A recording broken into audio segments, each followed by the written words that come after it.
Un bravo governatore come De Luca dovrebbe essere quello che chiede l'autonomia, non quello che la ostacola. Così il governatore Luca Zaia a Roma, al termine di una lunga mattinata, stoppa il suo collega campano Vincenzo De Luca, che si è fatto portavoce di quello che lui stesso ha definito un risorgimento del Sud.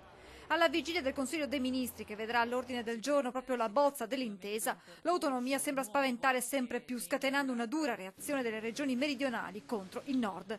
Dure le dichiarazioni di De Luca. Faremo di tutto per bloccare il processo dell'autonomia differenziata, ha spiegato, se vengono meno le questioni di contenuto e metodo democratico. Siamo pronti, ha precisato poi, al ricorso alla Corte Costituzionale, alla mobilitazione sociale e alla lotta. Dobbiamo cominciare a raccordarci con le altre regioni del Sud. Se dovesse andare avanti un percorso di autonomia differenziata con i contenuti che abbiamo letto sugli organi di informazione, che sono stati esplicitati da alcune forze politiche, è evidente che noi andiamo, ed è bene finirla con le ipocrisie, a rompere l'unità nazionale e ad abbandonare il Sud al suo destino. Pronta la replica del presidente Zaia, che ha spiegato come l'autonomia non sia mai contro qualcuno, ma sia la via per favorire la vera assunzione di responsabilità nelle nostre comunità. Azzoppare chi è bravo per fare in modo che ci sia un'equa divisione del malessere mi sembra proprio che non sia una vera soluzione. La vera soluzione invece è aiutare chi ha difficoltà a crescere e arrivare a livelli qualitativi dignitosi, ed è esattamente questa la sfida. Pensare di penalizzare chi produce